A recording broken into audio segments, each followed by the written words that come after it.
les 6 et 9 août, des bombes atomiques sont larguées sur les villes de Hiroshima et Nagasaki.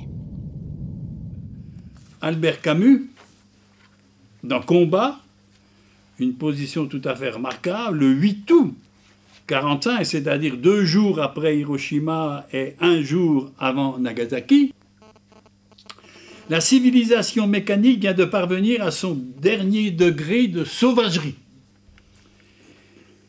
Certes, dans un monde livré à la violence, nul ne saurait s'étonner que la science se consacre au meurtre organisé. Alors, déjà, on ne respirait pas facilement dans un monde torturé. Voici qu'une angoisse nouvelle nous est proposée qui a toutes les chances d'être définitive. Il conclut, devant les perspectives terrifiantes qui s'ouvrent à l'humanité, nous percevons encore mieux que la paix est le seul combat qui va être mené. Ce n'est plus une prière, mais un ordre qui doit monter des peuples vers les gouvernements, l'ordre de choisir définitivement entre l'enfer et la raison. Georges Bernanos, qui estime, lui, que la civilisation, ce qu'il appelle la civilisation de la bombe atomique, est intolérable, et que face à elle, l'homme raisonnable ne peut opposer que l'objection de sa conscience. L'objection de sa conscience. À un monde de violence et d'injustice, au monde de la bombe atomique, on ne saurait déjà plus rien opposer que la révolte des consciences du plus grand nombre de consciences possibles. En octobre 1946, il écrivait encore « La barbarie polytechnique menaçante n'a plus devant elle que des consciences ». Jean Lurçat, qui a signé des tapisseries tout à fait remarquables, et il est significatif. Il est mort en 1966 sur ça, donc c'est déjà quelque chose qui n'est pas nouveau. Il réalise une suite de 10 tapisseries illustrées le chant du monde. Et il compose cette œuvre en commençant par illustrer la menace atomique qui pèse désormais sur l'humanité. Cet ensemble, la grande menace, est composé de 4 panneaux, la bombe atomique, l'homme d'Hiroshima, le grand charnier et la fin de tout. J'ai commencé par la bombe atomique, expliquera-t-il, parce que le danger atomique, c'est la base. Mais c'est à partir de lui que notre monde doit s'organiser. Sur ma tapisserie, on la voit à gauche, donc la grande menace. Elle est lancée par une espèce d'aigle, un animal vautour, qui tombe sur notre planète comme sur une proie. Cependant, face à cette grande menace, Lurçat a placé l'homme, qui est à la barre du bateau de la création. Et au-dessus de l'homme, Jean Lurçat a dessiné la chouette qui symbolise la sagesse, qui veille par rapport à la folie de l'homme. Alors je voudrais encore citer Lurçat à propos d'Hiroshima. L'homme d'Hiroshima, dit-il, a été brûlé, dépouillé, vidé par la bombe. Mais avec lui, ce sont toutes nos raisons de vivre qui ont été saccagées. Nos raisons de vivre saccagées. C'est pourquoi autour de mon personnage, comme une pluie de ruines, tombent les fleurs, les livres, la croix, la faucille et le marteau. La bombe n'épargne aucune idéologie, aucun système. Elle anéantit toutes les pensées de l'homme, tout le patrimoine culturel commun. À nouveau, les bibliothèques d'Alexandrie flambent et s'anéantissent. Mais cette fois-ci, c'est un enlisement général. Ce chant du monde qui veut célébrer la vie ne sera plausible, possible, le monde n'osera aborder le chant que lorsque la grande menace de cette immense, immonde pustule de la bombe sera d'un commun accord arrachée de la chair des hommes. J'apporte ma pierre. En un seul jour, les bombes incendiaires emportent près de 90 000 civils à Tokyo. Pourtant, les Japonais ne capitulent toujours pas.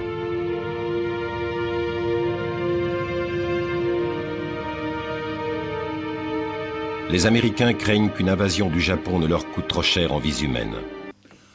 Pour expliquer Hiroshima, on dit souvent que Hiroshima a permis au Japon de capituler.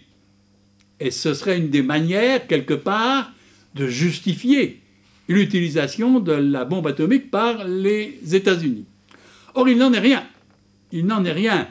Les Japonais avaient déjà décidé de capituler. Les Russes et les Américains le savaient. L'emploi de cette arme barbare, dira l'amiral Lilly, donc un militaire de haut rang américain.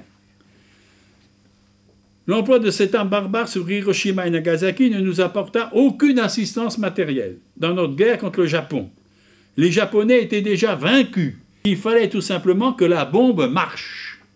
Autrement dit, si le président des États-Unis a donné l'ordre d'utiliser la bombe, c'était pour s'assurer que ça marchait. On avait dépensé tellement d'argent pour elle. Lorsque la bombe fut terminée et larguée, ce fut un soulagement énorme pour tous ceux qui étaient concernés dans l'opération. Ceux qui ont été au départ pour vouloir cette bombe imaginaient que l'Allemagne nazie risquait de posséder une arme de destruction massive. C'est pour ça que certains disent que finalement l'arme nucléaire est une arme nazie. Tout État qui emploie des armes nucléaires et thermonucléaires doit être considéré comme violant la Charte des Nations Unies, agissant au mépris des lois de l'humanité et commettant un crime contre l'humanité et la civilisation. La France, finalement, s'est elle-même dotée de l'arme nucléaire. C'est le général de Gaulle qui a pris cette décision, même si on peut penser qu'elle était un peu préparée avant.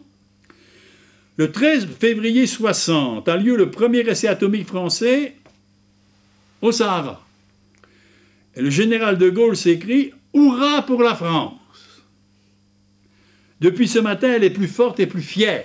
En 1961, il déclare « Dans 10 ans, nous aurons de quoi tuer 80 millions de Russes. » Il dit ça sérieusement, hein, il rigole pas. Nous aurons la possibilité de tuer 80 millions de Russes. Eh bien, je crois qu'on n'attaque pas volontiers des gens qui ont de quoi tuer 80 millions de Russes. Même si on a soi-même de quoi tuer 800 millions de Français. À supposer, dit-il, qu'il y ait eu 800 millions de Français. Ça ne peut en aucun cas être considéré comme une arme de défense. C'est une arme d'offense, c'est une arme d'agression. Pendant très longtemps, la gauche, bon, je ne sais pas si ça vous dit encore quelque chose, la gauche, s'est opposée à l'arme nucléaire. Et les partis de gauche, qui sont les partis socialistes et les partis communistes, considéraient qu'il ne fallait surtout pas entrer dans ce processus de construction de l'arme nucléaire. François Mitterrand était radicalement opposé à l'arme nucléaire dans un premier temps. Il dit ceci, en 1972, « Renonciation à la force de frappe nucléaire stratégique sous quelque forme que ce soit. » Renonciation à la force de frappe nucléaire stratégique sous quelque forme que ce soit, arrêt immédiat de la fabrication de la force de frappe française, arrêt immédiat des expériences nucléaires et adhésion au traité d'interdiction des explosions nucléaires. Il y a eu toute une dérive qui fait que finalement, il y a eu un ralliement de la gauche à l'arme nucléaire. Il qualifie le désarmement unilatéral, François Mitterrand, de tentation à la Gandhi. Bon, comme si c'était une mauvaise tentation. Bon, tentation impure à la Gandhi. Bon. Il y a la trahison des clercs aussi.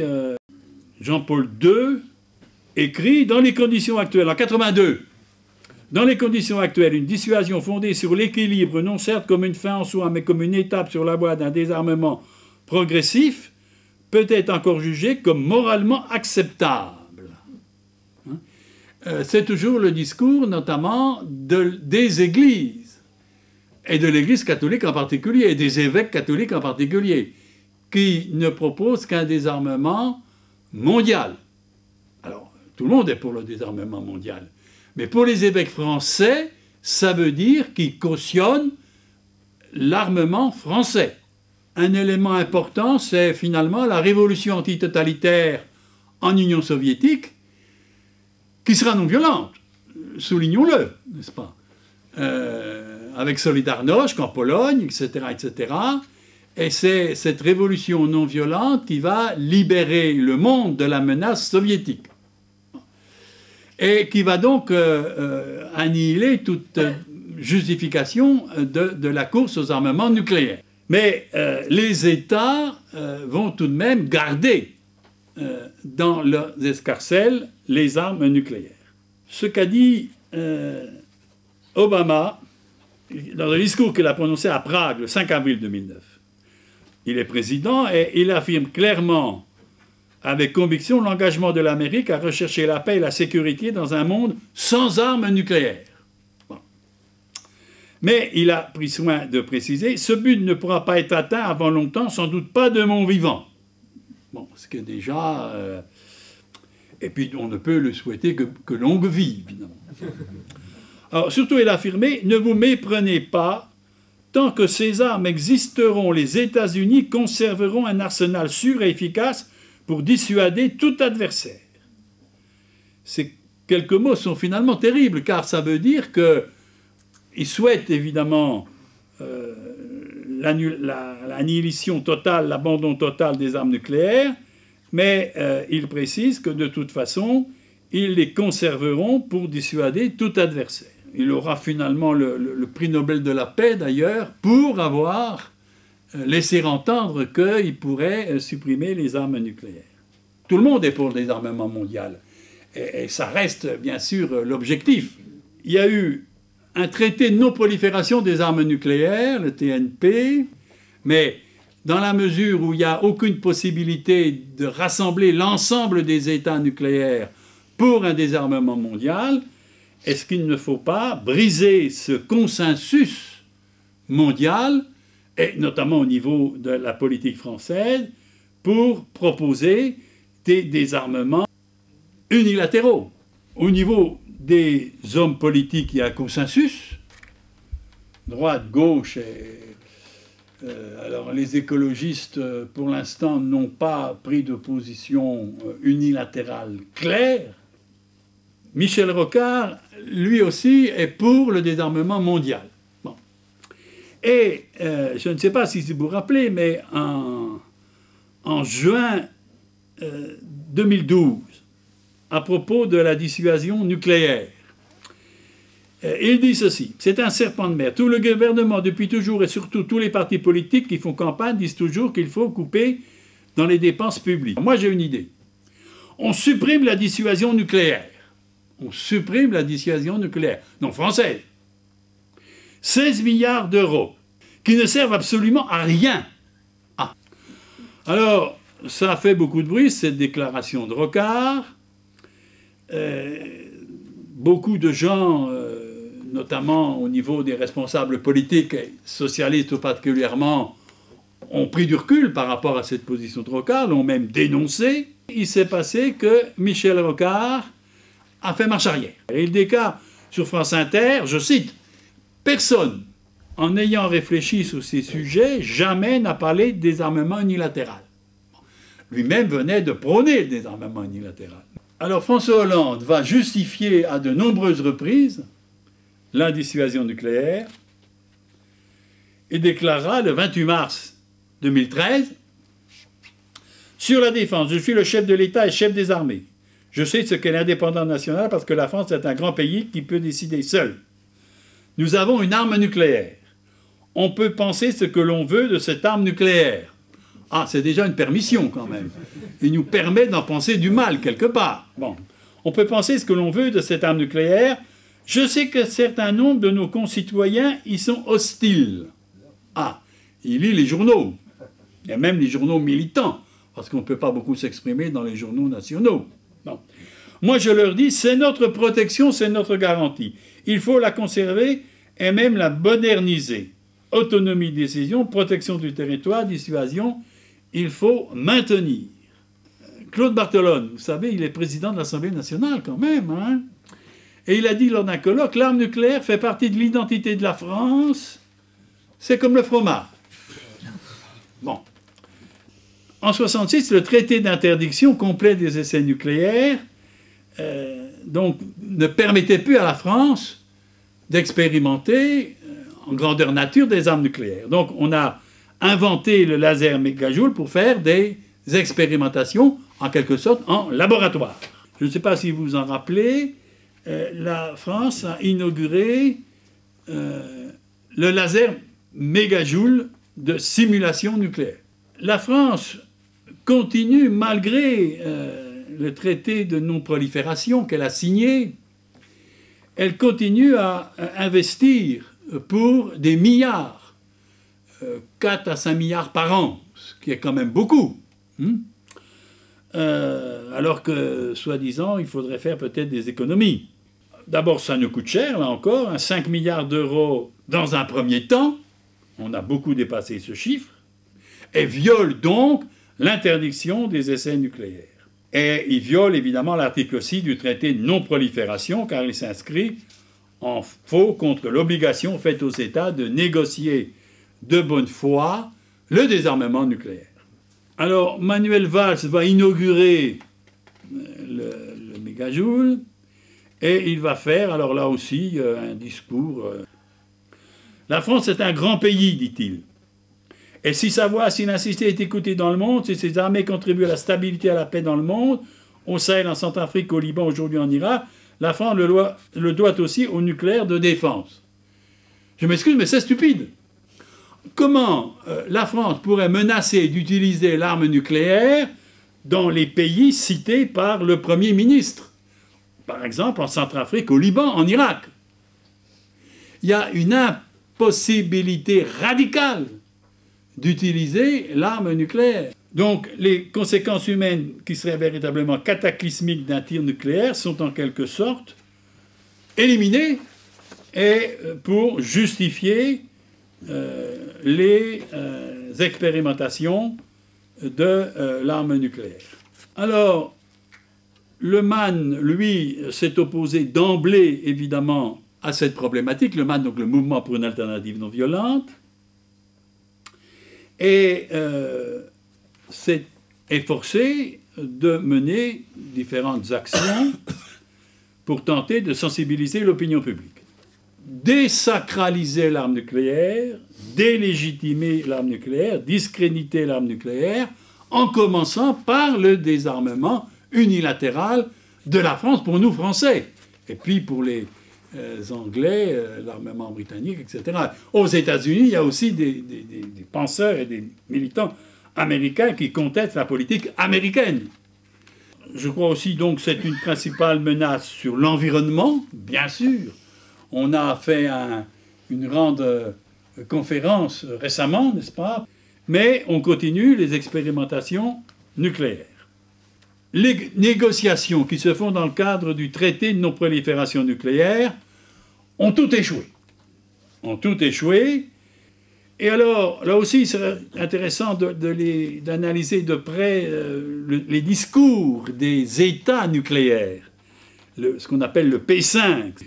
Ce sont ceux qui possèdent officiellement l'arme nucléaire. Et puis, il y a les États qui ne sont pas membres du TNP, l'Inde, le Pakistan, la Corée et Israël.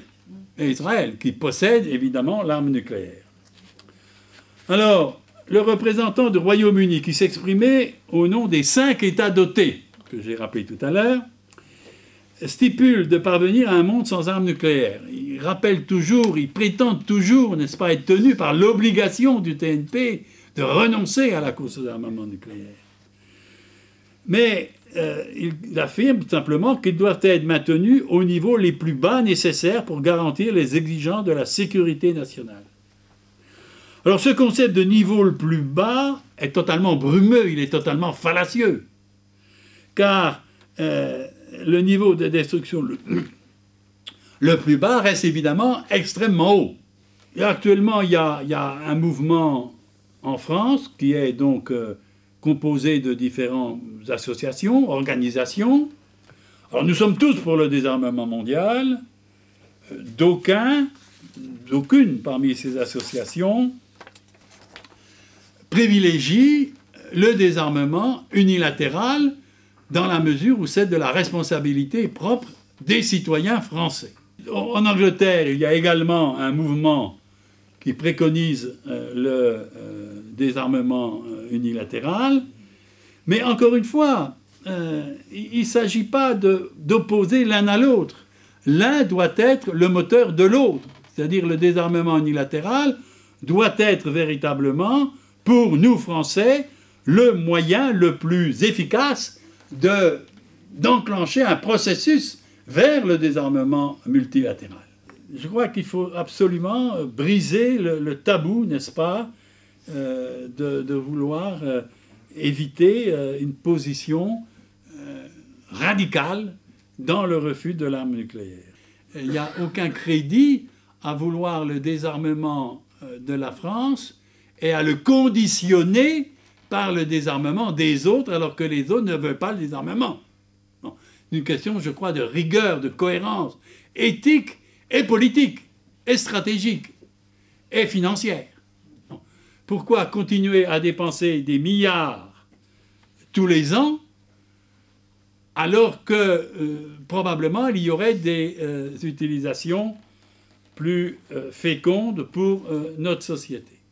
Ce qui me semble essentiel, et je vais conclure pour qu'on puisse en débattre, tenter une solution multilatérale, bien sûr, mais dans la mesure où celle-ci s'avère pratiquement impossible,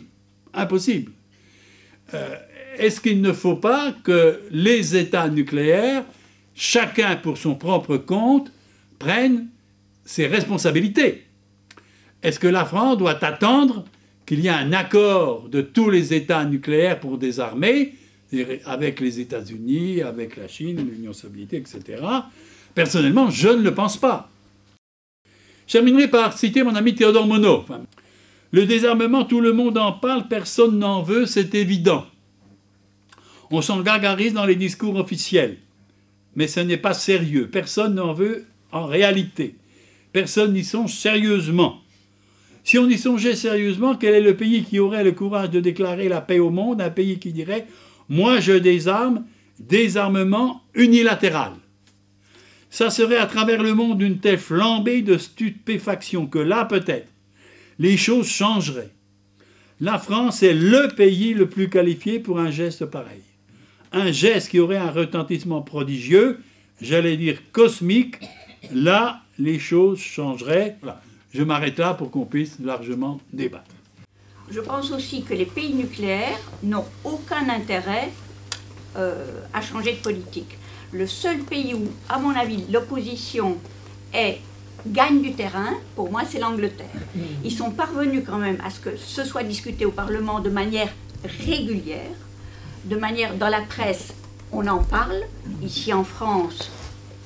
Par contre, la dynamique qui se dessine, c'est avec les pays non dotés. Il faut savoir, et ça on n'en parle pas assez, qu'il y a quand même des zones exemptes d'armes nucléaires. Et ça, il y a un dynamisme à créer du côté de l'Algérie, enfin tous les pays qui peuvent influencer le mouvement. Je pense par exemple l'Afrique du Sud, l'Algérie, le Mexique. Il y a des pays comme ça, la Nouvelle-Zélande, qui pourraient bouger. Mais jusque maintenant, le leadership, il n'y a pas encore beaucoup de candidats. Ce qui me préoccupe dans notre sujet, c'est arriver à réveiller tout cet endormissement. Et pour ça, tout le monde dort devant sa télévision. On demandait pourquoi on est passé de 300 fois la possibilité de détruire la planète à 2000 fois. Alors que Coluche disait je ne suis pas un spécialiste, mais une fois suffit, ça me semble être... C'est-à-dire que l'indifférence, d'après ce que vous disiez, est aussi liée au fait que de toute façon, on n'utilisera pas cette arme, puisqu'effectivement, ce serait surréaliste de s'autodétruire. Bon, quelque part, il y a des fous dangereux qui existent dans le monde, qui seraient capables de l'utiliser quand même. Donc, on peut peut-être lever les freins à l'indifférence quand même. Mais bon, c'est assez flou ce débat sur l'indifférence, parce que vous aviez l'air de la justifier d'une certaine façon, mais d'un autre côté, il faut lutter contre.